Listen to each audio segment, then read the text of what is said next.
Você está ansioso? Inseguro quanto às coisas que estão acontecendo? Incertos a respeito do futuro? Você não está sozinho. Mas o que a palavra de Deus tem a dizer sobre tudo isso? Vamos acompanhar na Bíblia? Vem comigo.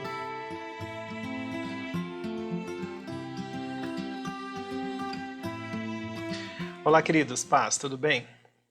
Quando eu ainda estava no seminário, eu ouvi uma mensagem de um pastor chamado Mário Freitas. E de lá para cá, sempre que eu tenho passado por momentos de dificuldade, de angústia, de ansiedade, eu sempre volto ao texto, a esse texto. Faço várias releituras dele. Ao longo desses anos eu fiz meditando, estudando a respeito dessa passagem.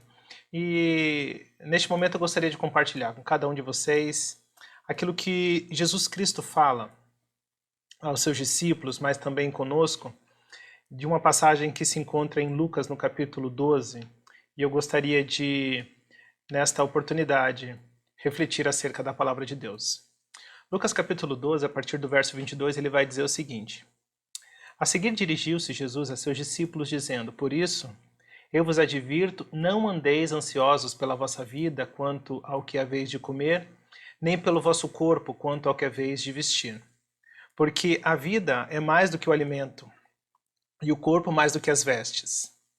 Observai os corvos, os quais não semeiam, não ceifam, não têm despensa nem celeiros, todavia Deus os sustenta. Quanto mais valeis do que as aves? Qual de vós, por ansioso que esteja, pode acrescentar um côvado ao curso da sua vida? Se, portanto, nada podeis fazer quanto às coisas mínimas, por que andais ansiosos pelas outras coisas? Observai os lírios, eles não fiam, não tecem. Eu, contudo, vos afirmo que nem Salomão, em toda a sua glória, se vestiu como qualquer deles. Ora, se Deus veste assim a erva que hoje está no campo e amanhã é lançada no forno, quanto mais tratando-se de vós, homens de pequena fé. Não andeis, pois, a indagar o que haveis de comer ou beber, e não vos entregueis a inquietações, porque os gentios de todo mundo aqui procuram essas coisas. Mas vosso Pai sabe que necessitais delas. Buscai antes de tudo o seu reino, e estas coisas vos serão acrescentadas. Não temais, ó pequenino rebanho, porque nosso Pai se agradou em dar-vos o seu reino. Antes de nós entrarmos no texto propriamente dito, eu gostaria de conceituar algumas expressões para que nós, aí sim, venhamos a nos aprofundar no texto e extrair o máximo que nós pudermos através dessa mensagem. Primeiramente, Jesus Cristo está falando sobre ansiedade, né? Não estejais ansiosos. O que é ansiedade? A ansiedade nada mais é do que um estado emocional de insegurança. Então, a ansiedade é um estado emocional de insegurança. Ao passo que a insegurança, ela é a falta de segurança. Ou seja, eu não tenho segurança, eu não tenho firmeza.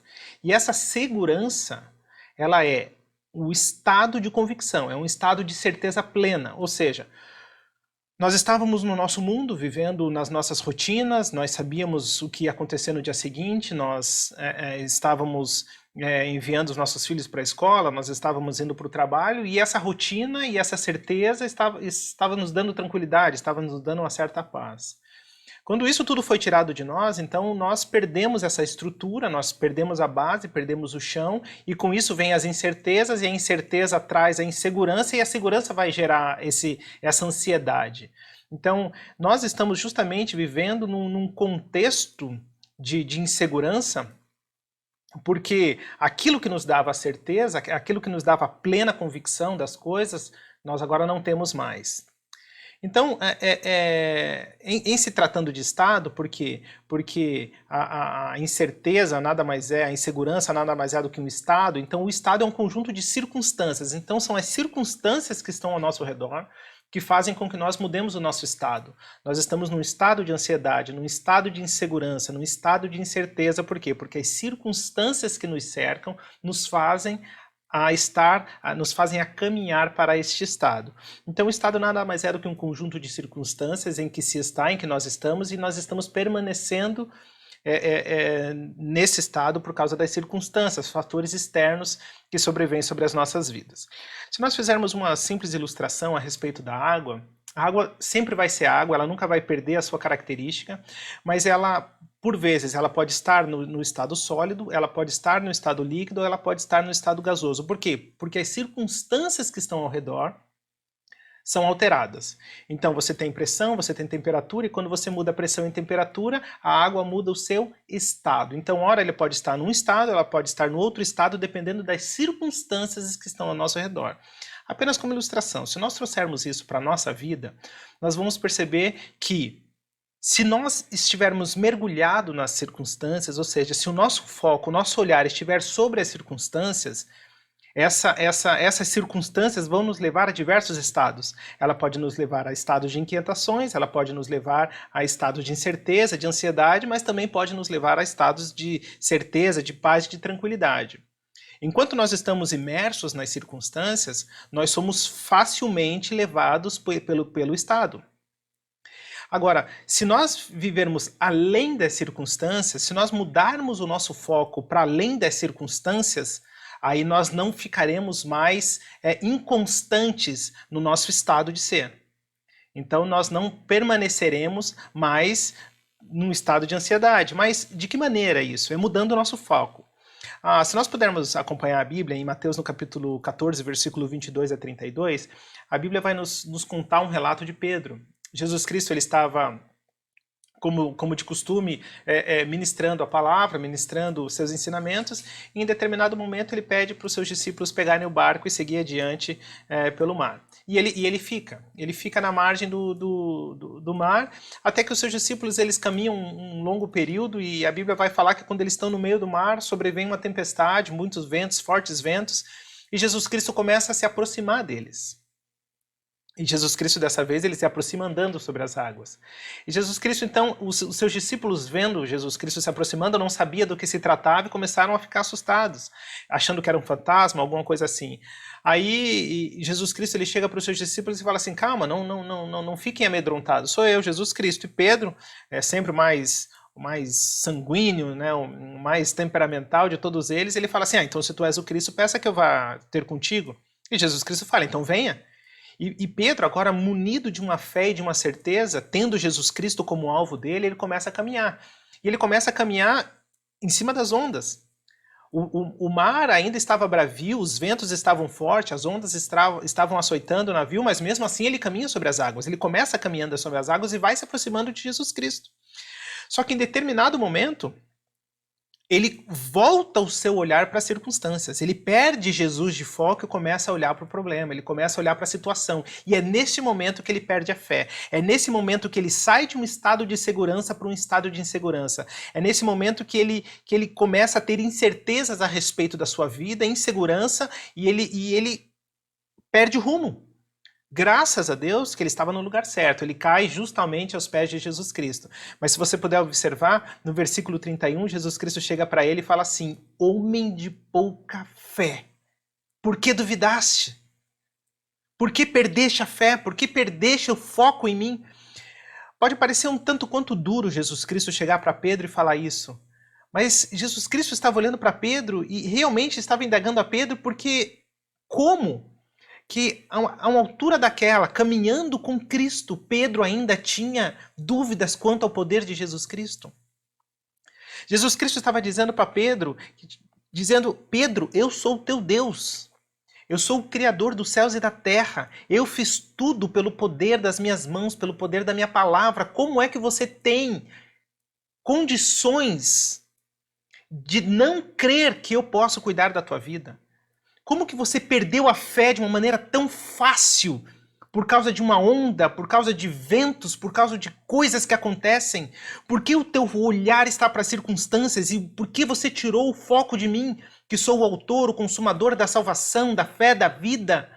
Por isso que Cristo questiona Pedro e questiona a sua fé, porque naquele momento Pedro ele tira o foco, ele tira a visão do alvo que é Jesus Cristo para olhar para as circunstâncias. E quando ele mergulha nas circunstâncias, as circunstâncias fazem com que ele mude aquele estado de fé, aquele estado de confiança para uma vida de ansiedade, de incertezas e de inseguranças.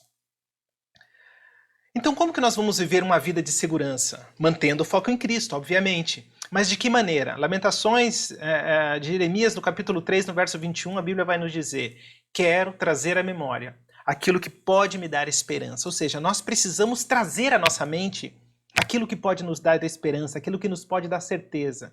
A Bíblia nos fala que Cristo é a nossa viva esperança. Então, o que pode nos dar a esperança? O que nos pode trazer a fé? Com certeza não são as circunstâncias, porque se nós olharmos para as circunstâncias vão dizer justamente ao contrário, que nada vai dar certo, que nada vai funcionar, que a crise vai chegar e vai ficar. Agora, quando nós saímos além das circunstâncias e começamos a olhar para Jesus Cristo, aí a nossa convicção retorna, a nossa fé retorna e nós começamos a acreditar que realmente Jesus Cristo tem todo o poder e ele não perdeu o controle da situação, porque ele é o Deus da história, ele é o Deus de tudo o que acontece na vida da humanidade.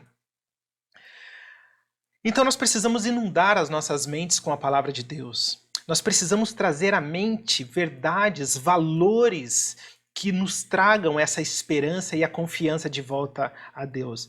Paulo ele vai escrever em Romanos, no capítulo 12, no verso 2, justamente isso: transformai-vos pela renovação da vossa mente, ou seja, diariamente nós precisamos estar em contato com a palavra de Deus, lendo a palavra de Deus, aprendendo da palavra de Deus, recebendo da palavra de Deus, porque é isso que vai fortificar a nossa fé e não vai nos deixar mais reféns das circunstâncias.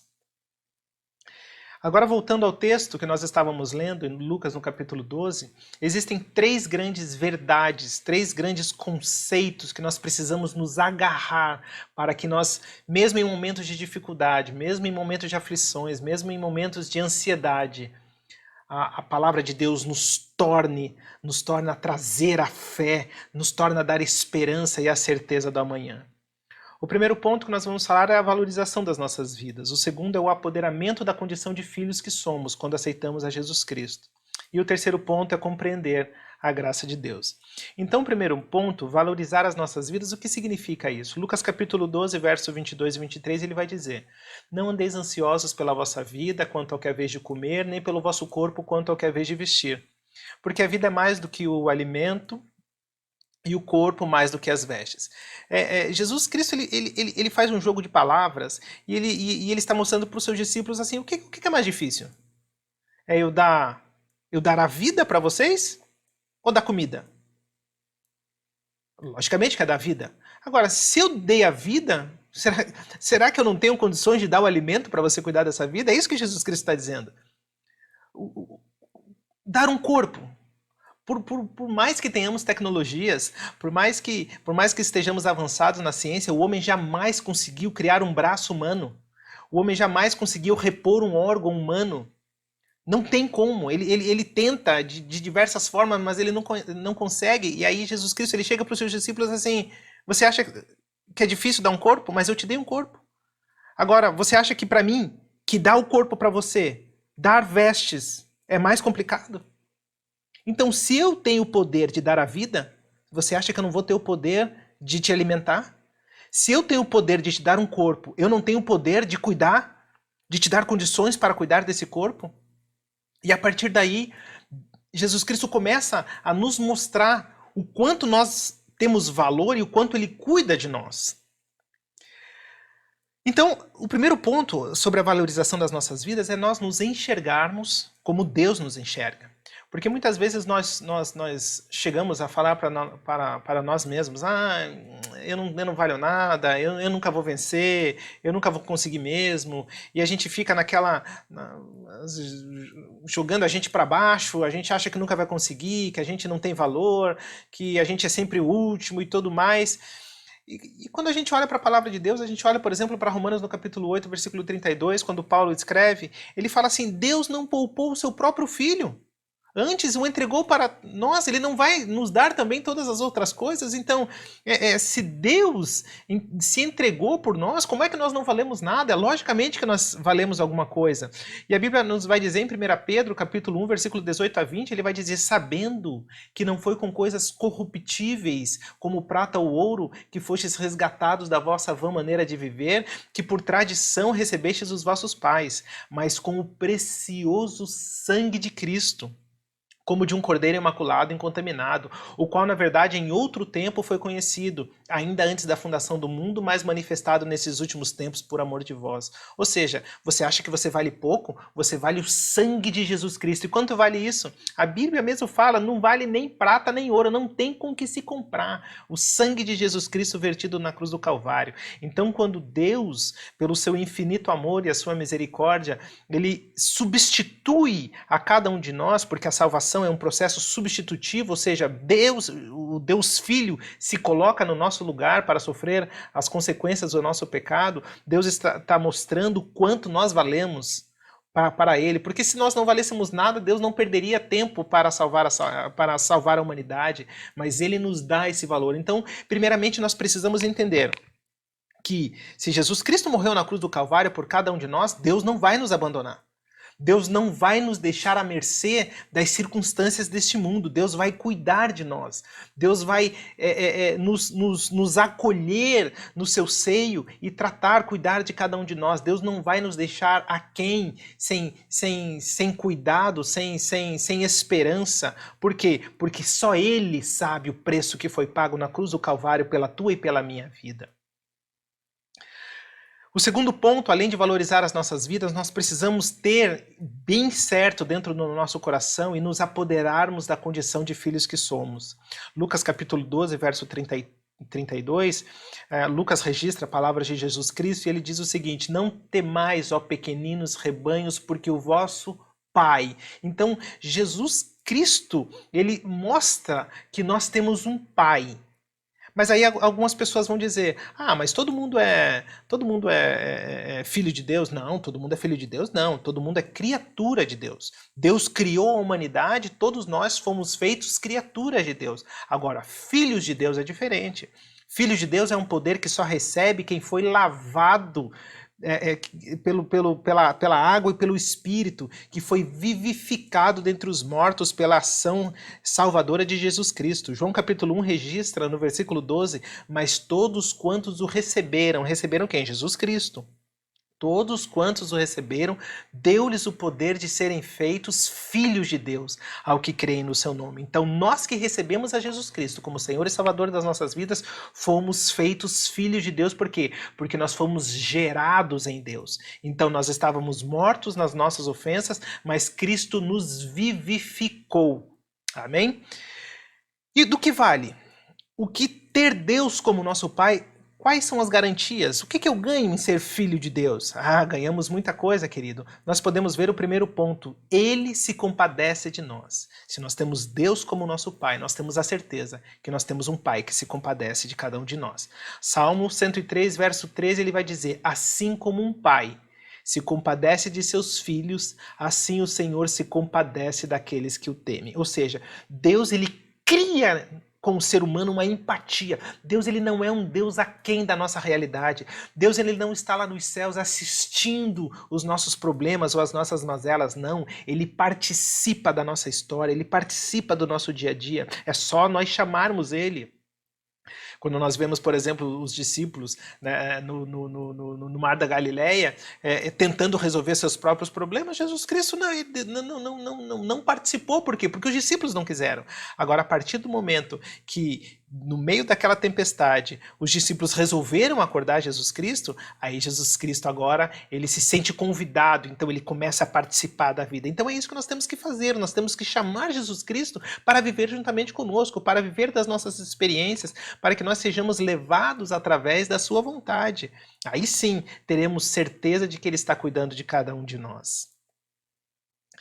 O segundo ponto que nos traz a paternidade nos traz, é que uma das garantias é que ele tem misericórdia de nós. 1 Crônicas, capítulo 17, versículo 13, ele vai dizer, eu lhe serei por pai, e ele me será por filho. A minha misericórdia eu não apartarei dele. A expressão misericórdia, ela vai falar de miseris e cardia, de coração, ou seja, Deus colocando o coração dele dentro das nossas misérias, ou seja, ele mesmo sendo Deus, mesmo sendo glorioso, mesmo sendo grandioso, ele se sente como cada um de nós. A Bíblia vai dizer em Hebreus, no capítulo 4, a partir do verso 16, Ele vai dizer que nós não temos um sumo sacerdote como Jesus Cristo, porque foi tentado em todas as coisas, mas sem pecado. Ele vai dizer aí, acheguemo-nos, pois, com confiança ao trono da graça. Por quê? Porque Jesus Cristo, quando homem, enquanto humano, ele sofreu todas as nossas dores. Então, todos esses problemas que nós estamos passando, as angústias que nós estamos passando, Jesus Cristo ele viveu e vivenciou, sem pecado, obviamente. Mas hoje ele se faz o sumo sacerdote. Quando nós estamos em determinadas circunstâncias das nossas vidas e oramos ao Pai, Jesus Cristo ele entende exatamente o que nós estamos passando e se coloca ali como um sacerdote, intercedendo por nós diante do Pai. Então, uma das garantias que nós temos em ter Deus como nosso Pai é que Ele tem misericórdia dos seus filhos. A outra condição que nós precisamos nos apoderar dessa certeza é Ele sabe o que nós necessitamos. Mateus capítulo 6, versículo 8 vai dizer: não vos assemelheis, pois, a eles, porque vosso Pai sabe o que vos é necessário, antes que vós lhe o pedirdes. Ou seja, muito antes de nós trazermos à nossa boca a nossa vontade, o desejo do nosso coração, Deus já sabe. Um pai ele pode entender a necessidade do seu filho, porque está convivendo com ele. Um pai que participa, um verdadeiro pai que exerce a paternidade, ele sabe do que o filho precisa. O filho não precisa pedir para o pai, porque o pai está ali olhando a cada dia e compreende quais são as necessidades do filho. Quanto mais o nosso Pai Celeste, que conhece o nosso ser, conhece o interior da nossa alma, conhece os nossos conflitos, as nossas angústias, ele conhece exatamente quem nós somos. Nós podemos, eventualmente, esconder certas coisas do nosso cônjuge, da nossa família, mas Deus ele conhece o nosso ser, Deus ele conhece o profundo do nosso coração e ele sabe exatamente do que nós necessitamos. E além de saber o que nós necessitamos, ele nos dá o que tem de melhor. E ele vai dizer: qual dentre vós é o homem que, pedindo-lhe pão, o seu filho lhe dará uma pedra? E pedindo um peixe, lhe dará uma serpente? Se vós, pois, sendo maus, sabeis dar boas coisas aos vossos filhos, quanto mais vosso Pai que está nos céus dará bens aos que lhe pedirem. Ou seja, nós que somos humanos, somos falhos, somos pecadores. Quando um filho pede alguma coisa para a gente sempre procura dar o melhor. O quanto mais o nosso Pai Celeste não nos dará também todas as coisas, não dará as melhores coisas, conforme nós lemos Romanos. Se ele não poupou nem o seu próprio filho, ele não dará com ele então todas as outras coisas. E olha que interessante, Paulo ele vai chamar as demais coisas de coisas. Por quê? Porque não tem importância. Tudo comparado a Deus é insignificante. Não há o que se compare a Deus, não há o que se compare a Jesus Cristo. Se Deus foi capaz de dar a Jesus Cristo o melhor do que ele tinha, não nos dará todas as outras coisas? Não nos dará o que é necessário para a nossa vida? Para nós nos sustermos?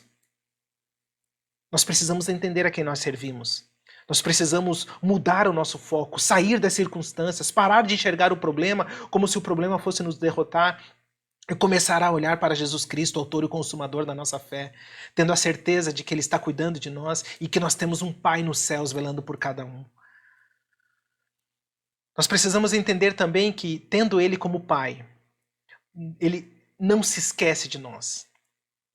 Isaías capítulo 44, verso 21, ele vai dizer: lembra-te dessas coisas, ó Jacó e Israel, porquanto és meu servo, eu te formei. Meu servo és, ó Israel, não me esquecerei de ti. Ou seja, como que Deus vai nos esquecer se foi Ele mesmo que nos formou? Foi Ele mesmo que nos fez. Isaías 49, versículo 15 e versículo 16, ele vai dizer: acaso pode uma mulher esquecer-se do filho que ainda mama, de sorte que não se compadeça do filho do seu ventre? Mas ainda que esta mulher venha se esquecer dele, eu, Deus dizendo, todavia, jamais me esquecerei de ti. Sabe por quê? Ele complementa no versículo 16: eis que nas palmas das minhas mãos te gravei. Ou seja, nós estamos gravados nas palmas das mãos de Deus. Não tem como Deus se esquecer de nós. A cada dia, a cada instante, Deus está trabalhando a nosso favor. E não justifica nós clamarmos diante de Deus ou orarmos a Deus dizendo: ah, Senhor, será que tu esqueceste de mim? Será que tu não estás vendo? Como assim? Deus agora perdeu o controle, Deus perdeu o controle da situação e da história das nossas vidas? Obviamente que não. Deus ele está nos assistindo, Deus ele está nos vendo, Deus trará providência no momento certo. O que nós precisamos entender é que muitas vezes o tempo de Deus não coincide com o nosso tempo, porque o tempo de Deus é perfeito e nós queremos que Deus resolva as coisas do nosso jeito, na nossa hora, no momento que nós quisermos, e não é assim que funciona. Nós precisamos ter fé, descansar em Deus, sabendo que Ele tem o melhor para cada um de nós e que o tempo dele é o melhor tempo. O sexto ponto do apoderamento, da condição de filhos que nós precisamos entender e compreender é que Ele nos fez. Isaías capítulo 64, verso 8 vai dizer: mas agora, ó Senhor, Tu és nosso Pai. E por que Tu és o nosso Pai? Porque nós somos barro e Tu és o oleiro e todos nós somos obras das Tuas mãos. Como que Deus ele vai se esquecer de nós? Como Deus vai abrir mão de nós? Se Deus foi capaz de nos sustentar até aqui, o que faz nos acreditar que Ele de uma hora para outra vai nos abandonar, vai virar a face dele para cada um de nós? Se foi Ele, nós somos feituras dele, foi Ele que nos fez, Ele que nos criou. Eu acho interessante o processo da criação, que para todas as coisas, Deus usou o poder da sua palavra. Ele diz: haja luz e houve luz, haja separação dos céus e da terra e houve separação, haja separação entre o mar e o firmamento e houve separação, que a terra produza animais, que a terra produza aves, pássaros e tudo mais, e tudo aconteceu pelo poder do verbo, pelo poder da fala de Deus. Deus foi falando e as coisas foram acontecendo. Agora, quando ele cria o homem, não. Ele poderia, obviamente, que falar assim: haja o homem, terra, produza o homem. Não, mas ele fez questão de pôr a mão no barro e criar o homem. Por isso que nós somos a excelência da criação. E agora a gente vai acreditar que Jesus Cristo vai nos abandonar, que Deus vai nos abandonar, que Deus vai nos deixar entregues à sorte? Obviamente que não. Então nós precisamos valorizar as nossas vidas, nos apoderar da condição de pai e compreender o que significa a graça de Deus para as nossas vidas. Lucas capítulo 12, verso 32, ele vai dizer: não temais, ó pequenino rebanho, porque o vosso Pai se agradou em dar-vos o seu reino. Deus ele já nos deu um reino de graça e um reino de paz. Graça nada mais é do que favor imerecido. Nós não merecemos a graça de Deus. E o que é graça? É Deus dar o que quer, quando Ele quer, para quem quer, quanto quer, da maneira que quer, no momento que Ele quiser. E nós precisamos entender que nós somos servos e que precisamos estar sob a submissão dele e agradecer a ele unicamente quando ele agir em nosso favor. Isso é graça, porque nós não merecíamos. Eu já ouvi pregadores dizendo que nós precisamos exigir de Deus o nosso direito. Exigir direito nosso diante de Deus? Romanos capítulo 6, versículo 23 vai dizer que o pecado do salário é a morte. Ou seja, se nós temos se nós temos direito diante de Deus, é o direito à morte. É o único direito que nos resta. Por quê? Porque nós pecamos. Nós pecamos contra o legislador, nós pecamos contra o Criador, nós pecamos contra Deus, então só nos resta a morte. Mas ele continua, o apóstolo Paulo escrevendo: mas o dom gratuito de Deus é a vida eterna por Cristo Jesus, nosso Senhor. Ou seja, não foi de graça. Algumas pessoas falam: a salvação é de graça. Não foi de graça. Foi pago um alto preço, o sangue de Jesus Cristo. Agora foi pela graça. Foi um favor imerecido que nós recebemos a salvação de Jesus Cristo. Então, isso é graça. Isso é graça. É nós sabermos que Deus ele dá sem que nós venhamos a merecer. Lamentações, capítulo 3, versículo 22, ele vai dizer: as misericórdias do Senhor são a causa de não sermos consumidos, porque as suas misericórdias não têm fim. A Bíblia também vai nos dizer que Deus não nos trata conforme os nossos pecados, mas as misericórdias dele se renovam a cada dia. Ou seja, Deus ele se compadece, ele tem misericórdia de nós, porque graça, favor imerecido. Ninguém merece a salvação, ninguém merece o amor de Deus, mas ele fez porque ele quis. Nós jamais compreenderemos a plenitude do amor de Deus no fato de Ele querer nos amar, querer nos cuidar, querer nos para filhos dEle. Jamais compreenderemos, só a eternidade conseguirá revelar isso para cada um de nós. Ele nos deu o que tinha de melhor. Deus nos deu o que tinha de melhor. Isso é graça. João capítulo 3, verso 16 vai dizer, porque Deus amou o mundo de tal maneira que deu o quê? Deu o melhor que ele tinha, deu seu Filho unigênito, para que todo aquele que nele crê não pereça, mas tenha vida eterna. Deus ele não deu algo banal, Deus não deu algo pela metade, ele deu o seu Filho, ele não deu um dos, ele só tinha um, era o seu único Filho, o seu Filho unigênito. Para quê? Para que morresse por cada um de nós, para que nós tivéssemos vida, salvação, fôssemos reconciliados com o Pai. E o que mais nós precisamos para ser felizes? O que nós precisamos para ter fé? Será que a salvação, será que Jesus Cristo, será que as bênçãos de Deus não é suficiente? O que mais nós precisamos? Por que então que nós vamos perder a nossa fé tendo essa compreensão do que Deus fez nas nossas vidas? Do valor que Ele deu nas nossas vidas, da paternidade que Ele nos deu e dessa infinita e maravilhosa graça que Ele derrama sobre cada um dos seus. Por que então nós vamos viver uma vida de ansiedade, de insegurança, de incertezas pelo que virá? Da mesma forma que veio tantos problemas, Deus continuará nos sustentando e nós vamos enfrentar as tribulações, nós vamos enfrentar a adversidade.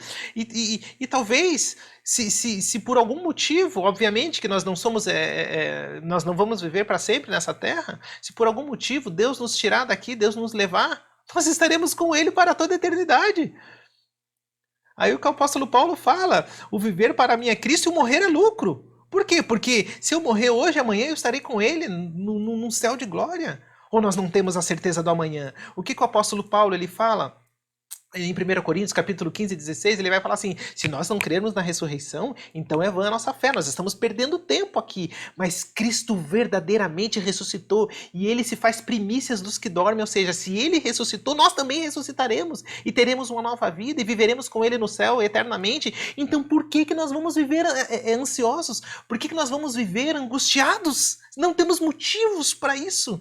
Agora, se nós começarmos a olhar para as circunstâncias, se nós começarmos a olhar pelo cenário que se desenvolve ao nosso redor, obviamente que a gente vai viver uma vida de insegurança e de ansiedade. Agora, se o nosso alvo for Cristo, nós viveremos uma vida de fé. Ele nos deu o que tinha de melhor. Romanos capítulo 5, versículo 8, como nós já lemos, Deus prova o seu amor para conosco em que Cristo morreu por nós, sendo nós ainda pecadores. Ou seja, não é pelo que você é hoje. Quando Deus olhou para nós, nós éramos pecadores, não valíamos nada, estávamos no mundo, estávamos perdidos, mas mesmo assim Deus provou o seu amor para cada um de nós, mandando Jesus Cristo para morrer pelos nossos pecados. Por que agora Deus vai nos abandonar? Por que Deus vai nos deixar à mercê? Então, vamos fazer uma releitura do texto que nós já lemos até aqui com esse conceito de que nós precisamos valorizar a nossa vida, de que Ele é o nosso Pai, Ele cuida de nós e que Ele já tem nos dado a sua graça, Ele já nos deu o que tinha de melhor, Ele já nos deu Jesus Cristo. Então, voltando para o texto com essa compreensão, no versículo 22, Jesus Cristo fala, a seguir dirigiu-se Jesus a seus discípulos dizendo, por isso o quê? Por tudo isso que nós já falamos, por causa dessas verdades, por causa dessa compreensão, desses conceitos que Jesus Cristo tem nos trazido, por isso... pela valorização, porque Ele é o nosso Pai, porque Ele já nos derramou a sua graça. É por isso que Jesus Cristo nos adverte. Não andeis ansiosos pela vossa vida. Agora as pessoas muitas vezes olham para essa passagem e acham que Jesus Cristo está dando um conselho. Veja bem, tente na medida do possível não viver uma vida de ansiedade, de insegurança. Jesus Cristo ele não está dizendo conselho. Jesus Cristo ele está enfatizando de uma maneira autoritária. Vocês não têm o direito de ter uma vida de ansiedade, porque eu sou o Deus de vocês. Em algum momento eu perdi o controle, em algum momento eu deixei de te dar o necessário, em algum momento eu deixei de ser o teu pai, em algum momento eu deixei de derramar a minha graça sobre a tua vida, então você não tem direito de viver uma vida de insegurança. Você não tem direito de viver uma vida de desespero, porque Deus continua cuidando da tua vida. Ao passo que se nós vivermos ansiosos ou vivermos inseguros ou incertos, nós não estamos depositando a nossa fé em Deus. Nós podemos até, em determinados momentos, balançar, mas quando nós voltarmos o nosso foco para Jesus Cristo, o autor da nossa fé, nós precisamos voltar à esperança. A esperança precisa inundar o nosso coração. E nós precisamos continuar seguindo com fé por esta caminhada. Por isso eu vos advirto, não andeis ansiosos pela vossa vida. Quanto ao que é a vez de comer, está preocupado com o que vai comer? Eu já te dei a vida. Você está preocupado com o que vai comer? Simplesmente tenha fé em Deus. Pelo vosso corpo, quanto ao que é a vez de vestir, eu já não te dei um corpo. Então você acha que é difícil? Deus ele vai usar mecanismos, ele vai usar seus servos, ele vai usar até o ímpio para nos abençoar. Por que nós vamos viver então uma vida de ansiedade e de insegurança? Nós precisamos sim aclamar a Deus, buscar a sua presença para que Ele trabalhe nas nossas vidas e ao nosso favor. Porque se nós não buscarmos, aí Deus não tem como Deus agir. O escritor aos Hebreus ele vai dizer isso. Acheguemos-nos, pois, com confiança ao trono da graça para que achemos graça em momento oportuno. Nós precisamos buscar para encontrar a Deus. Deus fala isso, a Bíblia nos diz, batei, batei, abri-se-vos-á, buscai e achareis. Versículo 23, porque a vida é mais do que o alimento e o corpo é mais do que as vestes. E ele vai dizer, olha os corvos. Quem que cuida dos corvos? Você já viu algum corvo morrer de fome? Eles não semeiam, não tem dispensa. Todavia Deus os sustenta. E ele vai dizer, quanto mais valeis cada um de vós do que as aves. Jesus morreu por ave. Jesus morreu pelos animais silvestres? Obviamente que não. E se Deus sustenta cada um deles, por que Ele não vai sustentar as nossas vidas? Qual de vós? Agora olha o que Jesus Cristo vai dizer. Qual de vós? De mim ou de você? Por mais ansioso, inseguro que nós estejamos, nós vamos conseguir acrescentar um côvado ao curso da nossa vida. Você acha que você vai conseguir viver um dia a mais só pelas suas próprias preocupações? Se quem tem o controle sobre a vida e a morte é Deus? É Ele que determina quando chega o nosso fim? Quantas situações de morte nós já passamos e Deus nos livrou? Deus tem nos tirado da cova. Por quê? Graça, favor imerecido, porque Ele é o nosso Pai, porque Ele valoriza a nossa vida. E por que agora a gente vai viver uma vida de ansiedade? A Bíblia vai dizer que se Deus não guarda a cidade, em vão vigia o sentinela. Nós temos que fazer a nossa parte, obviamente, temos que ser prudentes. Agora, se Deus não está no negócio, querido, não tem o que fazer. Agora, se realmente nós confiamos em Deus, então vamos descansar na sombra do Onipotente. O que é descansar na sombra do Onipotente? É Deus tendo todo o poderio. E naquele calor do deserto, naquele sol causticante, nós encontramos um lugar de refúgio, à sombra daquele que pode todas as coisas. E ali nós descansamos. O deserto pode estar assolando. O sol pode estar queimando, mas à sombra do Onipotente nós temos paz e descanso.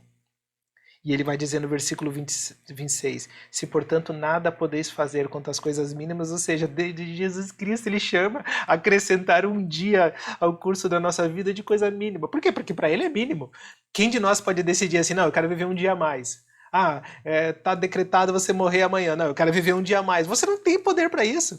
Quantos milionários sem saúde não dariam todas as suas fortunas para ter saúde, para poder viver mais e não podem? Por quê? Porque não lhes cabe, não lhes é direito, não lhes é devido, porque isso compete a Deus e Deus chama isso de coisas mínimas. Se vocês não podem fazer essas coisas mínimas que é dar um dia a mais à tua existência, por que vocês andam ansiosos pelas outras coisas? Aí ele olha no versículo 27. Eu, contudo, vos afirmo que nem Salomão, ele fala, observai os lírios, né? Eles não fiam, não tecem. Agora nem Salomão, em toda a sua glória, se vestiu como qualquer deles. Ele está dizendo, se o lírio que nasce hoje morre, a coisa mais bela do mundo, nem Salomão, em toda a sua glória, se vestiu dessa forma, por que Jesus Cristo vai nos deixar passar necessidade? Ora, se Deus veste assim a erva que hoje está no campo e amanhã é lançada no forno, quanto mais tratando-se de vós.